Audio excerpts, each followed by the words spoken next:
Hey everybody, it's time for chapter 22 of Alienated, but before we start, as always, I want to do a quick shout out. Today is actually a shout out to one of the very first people to read the book. In fact, I think she read it when it was still a manuscript, before it was even published, and that is to Kate in LA. Kate, hope you're doing well and you're staying safe. So this is chapter 22, The War of the Worlds. Later that week, I loitered around the auditorium, nervously waiting for Juliet to emerge. The hallway was packed with students, shuffling between classes, but I was in my own little world. I spotted a scrunched-up candy wrapper made of transparent cellophane.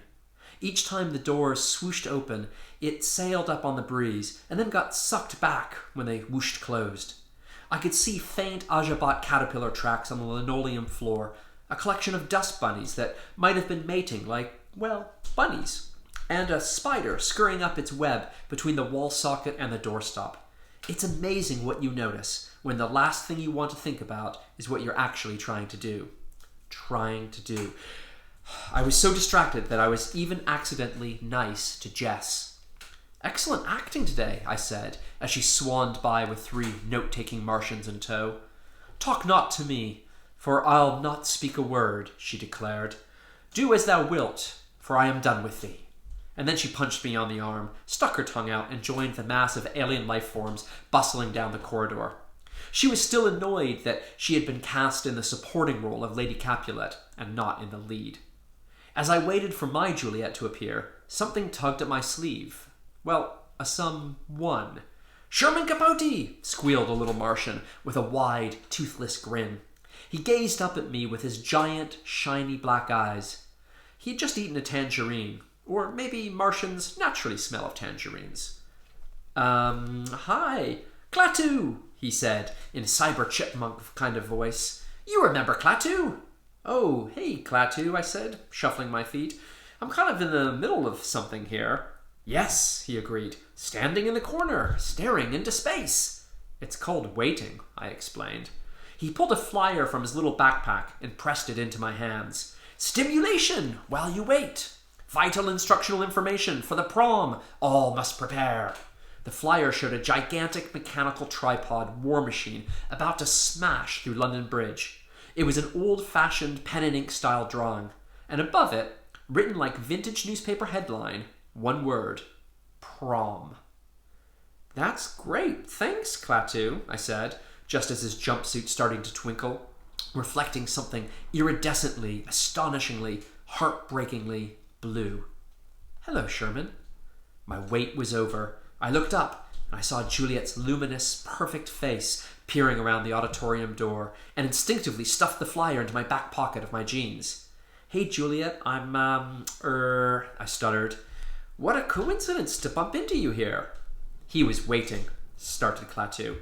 "Well, I was wondering, would you mind if I asked you about something, if you're not too busy?"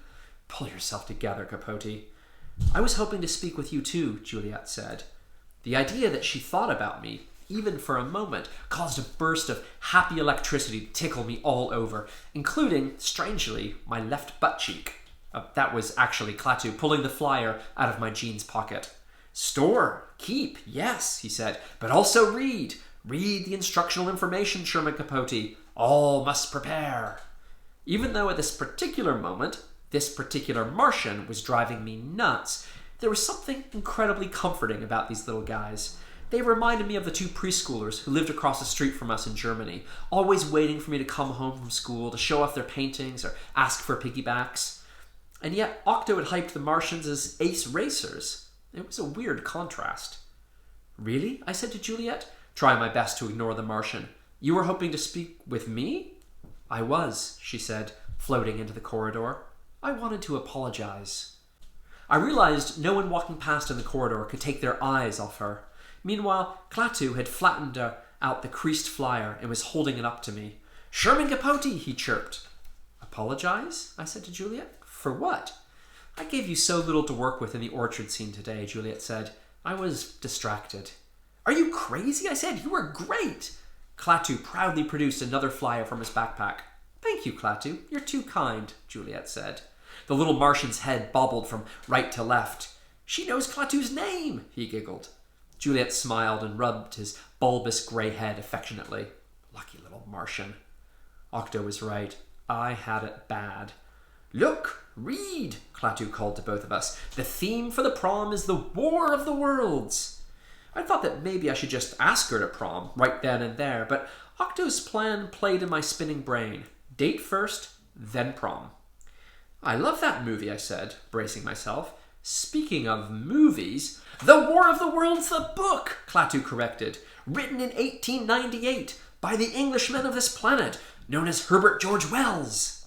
Oh, the ethnocentric guy, I said, thinking of Jessica's essay. That sounds out of this world, said Juliet with a smile. No, in this world, corrected Klaatu. What I was hoping, I said, trying to blurt it out, was maybe you'd like to... But Klaatu grabbed my left arm with both of his little hands. Not the other adaptations, he said. Not the Orson Welles radio broadcast of 1938. If maybe I'd like to what? Juliet asked, tipping her head slightly to one side and giving me a smile that could have powered Nevada for the next millennium. Nor the George Powell motion picture of 1953, I stuttered, nor the presently touring arena show, or the Steven Spielberg motion picture of 2005. Motion picture. I took a deep breath and went for it. If maybe you'd like to, if you're not too busy, go to a movie with me on Saturday? Juliet blinked. It was the longest moment of my life. I felt as small as a Martian as I waited for whatever hair-washing or party-hopping excuse she'd dump on me.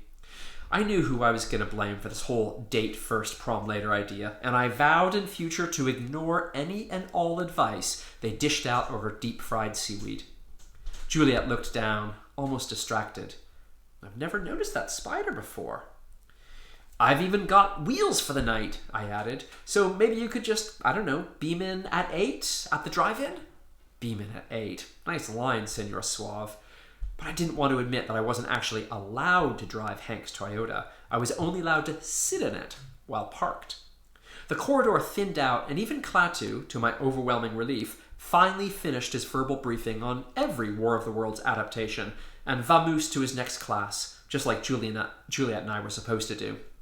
She leaned against the auditorium doors, her semi-transparent arms folded, and raised her unbelievable crystal eyes back at me. A movie? A fabricated reality projected onto a screen designed to distract humans while they eat exploded kernels of corn? Exactly. Popcorn. Do you know, she said, as if I ought to, I've actually never seen a movie before. What distractions will be displayed?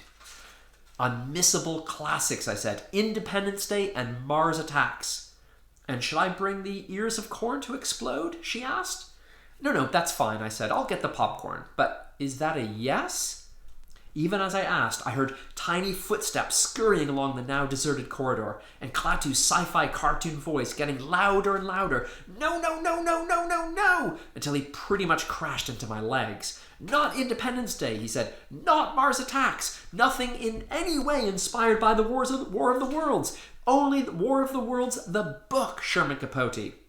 1898, Juliet said to Klaatu. By Herbert George Wells, I said. Yes, Juliet said, looking back at me. That's a yes. And that's our chapter. Come back tomorrow for chapter 23. I hope you guys are enjoying the story. Everybody stay safe, stay inside, and take care of one another. See you soon.